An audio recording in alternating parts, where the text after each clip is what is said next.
मानव काशीराम साहब ने पूरे 85% की राजनीति को खड़ा करने का काम किया। आज बहुजन समाज के लोग जो भले ही विभिन्न पार्टियों में अलग अलग पार्टियों में बैठे हुए हैं, ये देन है तो बहुजन समाज पार्टी की है, माननीय श्री कांशीराम साहब की। बहुजन समाज को आज कुछ सुनने वाला है, बहुजन समाज को हक अधिकार की बात करने वाला है, तो आज पार्टी हमारी खड़ी है कि बीएसपी ने अंगड़ाई ले ली है, बीएसपी आगे की तरफ बढ़ रही है कि बीएसपी कमजोर नहीं है। बीएसपी को कमजोर करने के लिए आज तमाम पार्टियां अलग अलग पिछड़ा समाज को लेकर के अपना बात करती हैं, लेकिन सच्चाई यह है कि पूरे देश में कश्मीर से कन्याकुमारी और आसाम से लेकर गुजरात तक हर कोई पार्टी है जो बहुजनों के हित के लिए काम करती है, बहुजन समाज पार्टी है। और एक ही नेता है आदरणीय बहन कुमारी मायावती, जो पूरे देश में दलित पिछड़ा आदिवासी के हक अधिकार के लिए आज भी संघर्ष कर रही हैं। और माननीय बहन जी ने कह भी दिया है कि मैं आखिरी सांस तक बहुजन समाज के हित अधिकारों के लिए काम करती रहूंगी।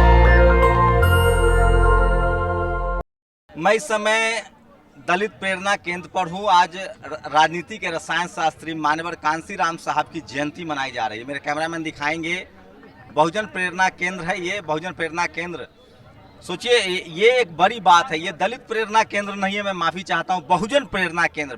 मान्यवर कांशीराम साहब ने इस देश में जिस तरह से अकेले SC ST OBC किसान अल्पसंख्यकों की राजनीति खड़ी कर दी, उससे पहले तमाम राजनीतिक दलों में, चाहे बीजेपी हो, चाहे कांग्रेस हो, चाहे जनता दल हो, चाहे लेफ्ट पार्टियां हो, सबकी लीडरशिप सवर्ण समाज के पास होती थी। तो ये बहुजन प्रेरणा केंद्र इसीलिए दिया गया क्योंकि मान्यवर साहब ने जो शोषित वंचित समाज के लोग थे, खासकर OBC की राजनीति को खड़ी कर दी। सोनेलाल पटेल, आज राजभर, ये तमाम लोग जो देख रहे हैं, उसी के बाद भागीदारी का सवाल हुआ, लीडरशिप के सवाल हुए हैं। और आज आप भीड़ देख रहे हैं। सुदेश, क्या लग रहा है कि मान्यवर साहब ना होते तो OBC की राजनीति खड़ी ना होती? नहीं, मानव काशीराम साहब ने पूरे 85% की राजनीति को खड़ा करने का काम किया। इसमें हजारों जातियां हैं, 6743 जातियों में से लगभग 600 जातियों को उन्होंने एक साथ इकट्ठा कर लिया था। उसमें SC ST OBC माइनॉरिटी और बैकवर्ड क्लास के लोग थे, और गरीब समाज के, जो सवर्ण समाज के लोग, उनको भी साहब ने इकट्ठा किया था। तो आज जो 91वां उनका जो जयंती समारोह है यहाँ पर, तो यहाँ साहब की अस्थियाँ लगी हैं। ये वो स्थान है जहाँ साहब की अस्थियाँ हैं। यहाँ पर माननीय बहन जी के आदेशानुसार पूरी दिल्ली के लोग यहाँ पर आए हैं। और जो आप कह रहे हैं, साहब का तो नारा ही था कि वोट हमारा राज तुम्हारा, तो उसमें 85% वालों के तो वोट है। यहाँ रामजी गौतम भी आए हैं, आइए बोले, आ जाएगी म्यूजिक, आ जाएगी। उपकार बाबरा भी हैं और रामजी गौतम भी दिख रहे हैं, तो उन पर बात करेंगे। आइए थोड़ा सा। तो सोचिए कि नेशनल कोऑर्डिनेटर भी हैं मेरे साथ। इसका नाम आप लोग आज मान्यवर साहब की जयंती मना रहे हैं। मेरे साथ नेशनल कोऑर्डिनेटर हैं रामजी गौतम है, मेंबर ऑफ पार्लियामेंट भी हैं। ये बहुजन प्रेरणा केंद्र, ये नाम दिया है बहन जी ने, क्या मकसद है इसका? अगर मान्यवर साहब नहीं होते, उस समय पार्टी तो जनता दल भी थी, बीजेपी भी थी, लेफ्ट भी थे, सेकुलर भी थी, लेकिन लीडरशिप सब सवर्ण समाज के हाथ में था। मान्यवर साहब नहीं आते तो कम से कम OBC के रिप्रेजेंटेशन की बात नहीं होती। कभी नहीं होती। आप 1990 का पहले का अगर दौर आप देख लीजिए, और इस देश के अंदर OBC के लीडर कितने थे आप उंगलियों पे गिन सकते हैं। और यहाँ तक कि देखिए 1990 के पहले अगर बात करें तो इस देश के अंदर OBC की लीडरशिप को लिमिटेड यूज़ किया गया। उनके लोगों को तो खड़ा किया गया, 2-4% लोगों को, लेकिन उनके समाज को उनके हक अधिकारों से वंचित किया गया।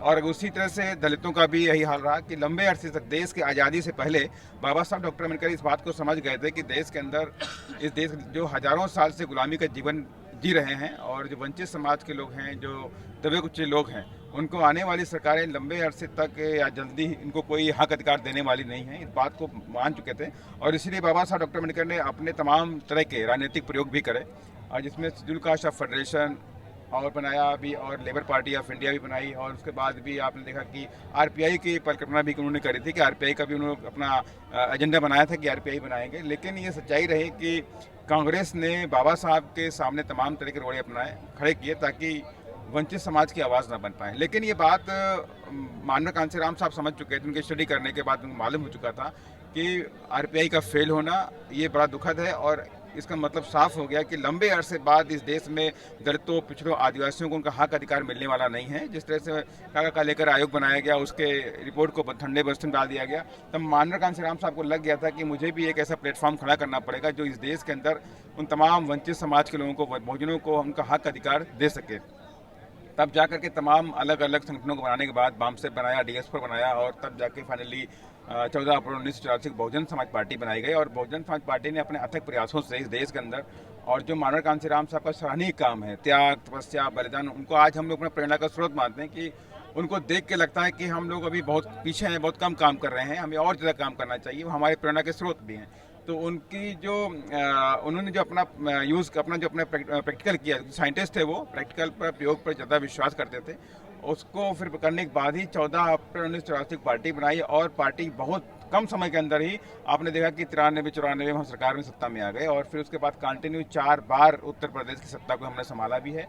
और माने बहन जी सत्ता में रही तो माने बहन ने तमाम बहुजनों के लिए, हितों के लिए काम किए, चाहे उनके शिक्षा का अधिकार को लेकर के हो, चाहे नौकरी के अधिकार को लेकर के हो, चाहे उनको रिजर्वेशन को मुद्दे को लेकर के हो, चाहे बैकलॉग भरने के मुद्दे को लेकर के हो, चाहे हमारे महापुरुषों को सम्मान देने को लेकर के हो, तमाम डिग्री कॉलेज खोलना, उनके नाम पे जिले बना देना और हमारे भाई ने महापुरुषों के सम्मान में विश्व का सबसे बड़ा अम्बेडकर पार्क बना देना, जहाँ पर तमाम महापुरुषों को स्थापित किया गया, उनको सम्मान दिया गया है।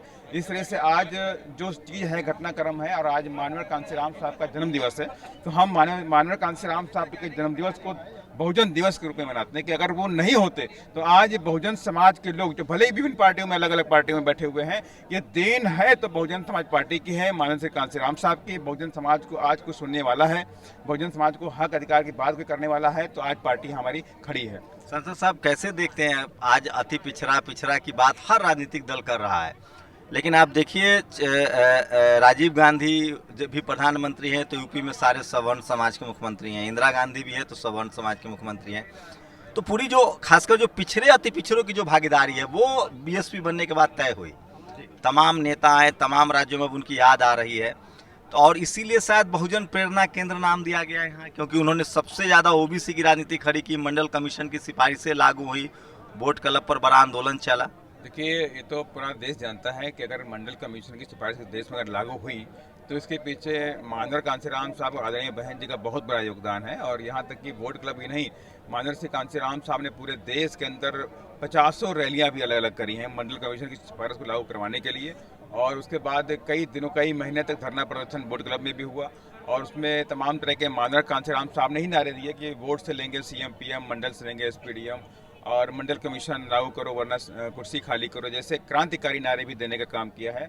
और 100% ये सच्चाई है कि बीएसपी को कमज़ोर करने के लिए आज तमाम पार्टियां अलग अलग पिछड़ा समाज को लेकर के अपना बात करती हैं, लेकिन सच्चाई ये है कि पूरे देश में कश्मीर से कन्याकुमारी और आसाम से लेकर गुजरात तक अगर कोई पार्टी है जो बहुजनों के हित के लिए काम करती है, बहुजन समाज पार्टी है। और एक ही नेता है आदरणीय बहन कुमारी मायावती, जो पूरे देश में दलित, पिछड़ा, आदिवासी के हक अधिकार के लिए आज भी संघर्ष कर रही हैं। और माननीय बहन जी ने कह भी दिया है कि मैं आखिरी सांस तक बहुजन समाज के हित अधिकारों के लिए काम करती रहूंगी। आप राष्ट्रीय कोऑर्डिनेटर भी हैं, नेशनल कोऑर्डिनेटर हैं, बहन जी की क्या है अब, क्या बहन जी जो देश भर में एक राजनीतिक दल है, आपका राष्ट्रीय पार्टी है, मान्यवर साहब ने इस पार्टी की नींव रखी, बहन जी उसके उत्तराधिकारी हैं, चला रही हैं, आगे क्या रणनीति है आप लोगों की? देखिए, आज जो माननीय बहन ने एक महीने से कई बार मंथन करके जो नया दिशा निर्देश हम सबको दिया है और उस पर पार्टी पूरी तरह से काम शुरू कर चुकी है। और इसी क्रम में आपने बिहार में भी देखा पार्टी ग्राफ बढ़ता हुआ नजर आ रहा है। हर स्टेट के अंदर आपको पार्टी दिखाई पड़े, जहाँ आंध्रा हो, तेलंगाना के अंदर भी वहाँ पे इलेक्शन हुआ, एमएलसी का इलेक्शन हुआ, ग्रेजुएट एमएलसी का इलेक्शन हुआ, जिसमें हमने प्रत्याशी को खड़ा किया और कोई विदाउट प्रिपरेशन के विदिन 1 वीक का डिसीजन था। और वहाँ पर भी हमारा प्रत्याशी तीसरी पोजीशन पे आया, 63,000 वोट लेकर के आया वहाँ पर और जीतने वाला 75% पाया। लेकिन ये जरूर है, संदेशा साफ है कि बीएसपी कमजोर नहीं है, बीएसपी आगे की तरफ बढ़ रही है। छत्तीसगढ़ में भी सफलता मिली। 2 वहाँ पर नगर पंचायत में हमारे चेयरमैन बने हैं और आपको उत्तराखंड में बने हमारे हैं और 17 पार्षद हमारे गुजरात में बने हैं। देखिए, इस तरह से पार्टी का कारभार आगे बढ़ रहा है। और आज जो आपने देखा भी कि जो दिल्ली के अंदर हुजूम दिखाई पड़ा, तो इसका मतलब साफ है कि बीएसपी ने अंगड़ाई ले ली है, बीएसपी आगे की तरफ बढ़ रही है। और जो हमारे बहन जी के दिशा निर्देश हैं, उन दिशा निर्देशों पर काम शुरू हो चुका है, ग्राउंड लेवल पे लोग जा रहे हैं। इसीलिए आज तमाम ऐसे जो चेहरे आपको दिखाई पड़ रहे हैं, युवा भी आ रहे हैं, बच्चे भी आ रहे हैं, उनके परिवार के लोग भी आ रहे हैं, हजारों की तादाद में लोग इकट्ठे हुए हैं। तो इसका मतलब पॉजिटिव साइन है कि फ्यूचर में बीएसपी आने वाली है। एक आखिरी सवाल कि आप क्या युवाओं के लिए कुछ खास स्पेशल रणनीति पर काम हो रहा है? देखिए, युवाओं को अलग अलग पूरे देश के अंदर पार्टी ने जिम्मेदारी देनी शुरू कर दी है और उसके तहत उनको छोटी से लेकर बड़ी जिम्मेदारी तक दी गई है। देखिए, बीएसपी अचानक किसी बड़े पद पर किसी को बैठाती नहीं है। बीएसपी काम यह है कि पहले के युवाओं को ट्रेंड करना और ट्रेंड करने के बाद फिर उनको बड़ी से बड़ी जिम्मेदारी देना। तो इसी प्रकार में आपने देखा कि आंध्र प्रदेश के स्टेट प्रेसिडेंट बनाया गया है जो वो युवा है, बिहार में बनाया गया है, पहले बिहार में कुणाल किशोर युवा थे, अभी वाइस प्रेसिडेंट बनाए गए हैं। इसी तरह से मध्य प्रदेश में युवा प्रेसिडेंट बनाए गए हैं। आपके महाराष्ट्र खुद भी युवा है। जी, महाराष्ट्र में भी युवा प्रश्न बनाएंगे, तो इस तरह से माने आज बहन जी लखनऊ में कार्यक्रम में शामिल हो रही है ये बहन जी ने आज बिल्कुल बिल्कुल माने बहन जी आज लखनऊ में शामिल हुई हैं, और आज बाकी दिल्ली के लोग, पूरे दिल्ली स्टेट के लोग, दिल्ली की जिम्मेदारी आप ले रहे हैं। बिल्कुल दिल्ली स्टेट के लोग यहाँ पे बहुजन प्रेरणा स्थल में आए हुए हैं और भारी संख्या में आए हुए हैं, और युवाओं को हम लोग नई जनरेशन को भी तैयार करके आगे की तरफ बढ़ा भी रहे हैं। थैंक यू सर हमसे बातचीत करने के लिए। तो ये थे बीएसपी के नेशनल कोऑर्डिनेटर रामजी गौतम, और अब तमाम युवा नेता भी हैं। उपकार क्या कहेंगे, मानवर साहब की जयंती है, राजनीति के रसायन शास्त्री, कहाँ चूक हो रही है? जो एक शख्स जिन्होंने SC ST OBC को जोड़ दिया, किसान अल्पसंख्यकों को जोड़ दिया,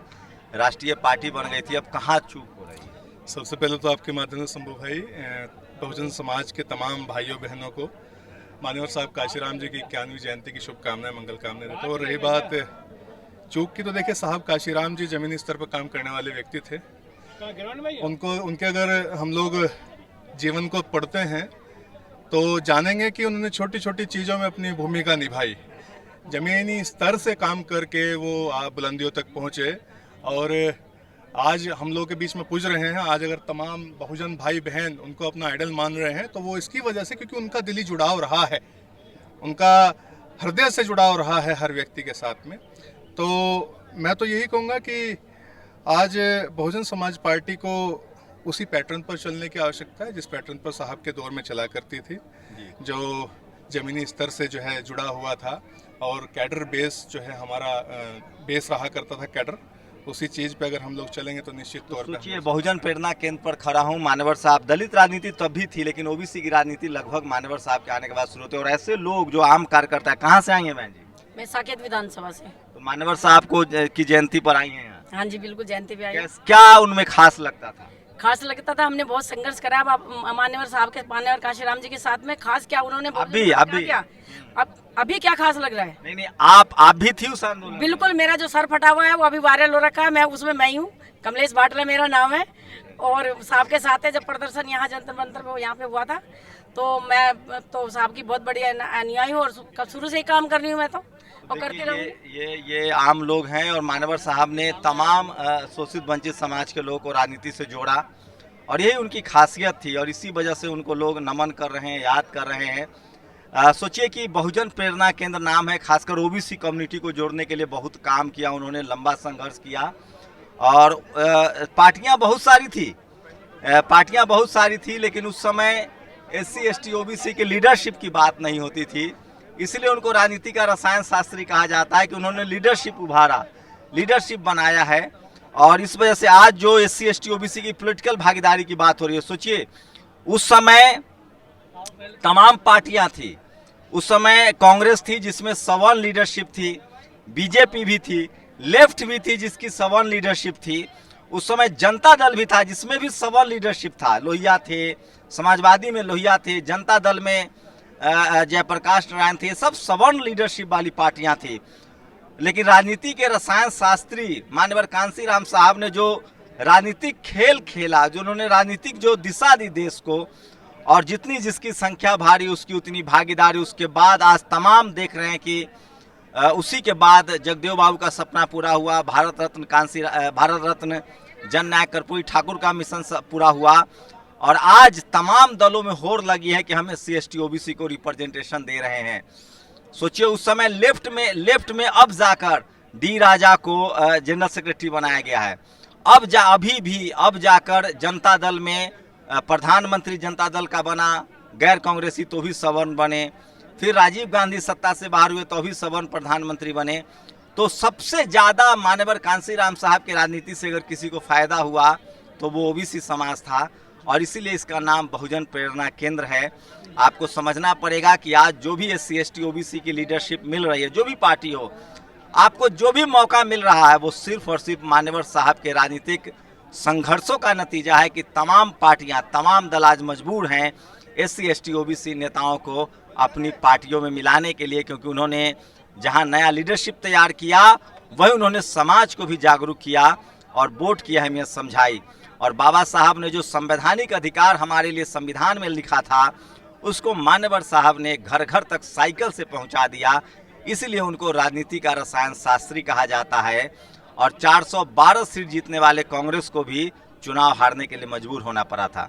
क्या इस देश को और सारे बहुत सारे मान्यवर कांसीराम साहब जैसे नेताओं की जरूरत है जो सड़कों से निकलकर समाज के आर्थिक, सांस्कृतिक और राजनीतिक संघर्ष को आगे बढ़ाए। मान्यवर कांसीराम साहब ने सिर्फ राजनीतिक संघर्ष ही नहीं आगे बढ़ाया, उन्होंने तमाम बहुजन महापुरुषों को जीवंत किया, तमाम बहुजन महापुरुषों की जीवनी घर घर तक पहुंचाई, बामसेब बनाया, DS4 बनाया।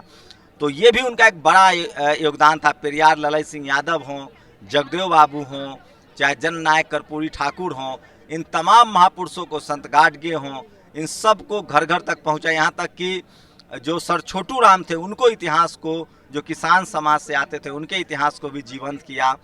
तो सांस्कृतिक चेतना हो, राजनीतिक चेतना हो या फिर आर्थिक चेतना हो, सामाजिक चेतना हो, इन सब को एक शख्सियत ने अगर भारत में बाबा साहेब के जाने के बाद, उनके परिनिर्वाण के बाद खासकर SC ST OBC किसान अल्पसंख्यकों के घर घर तक पहुंचाया, तो वो थे राजनीति के रसायन शास्त्री मान्यवर कांसीराम साहब।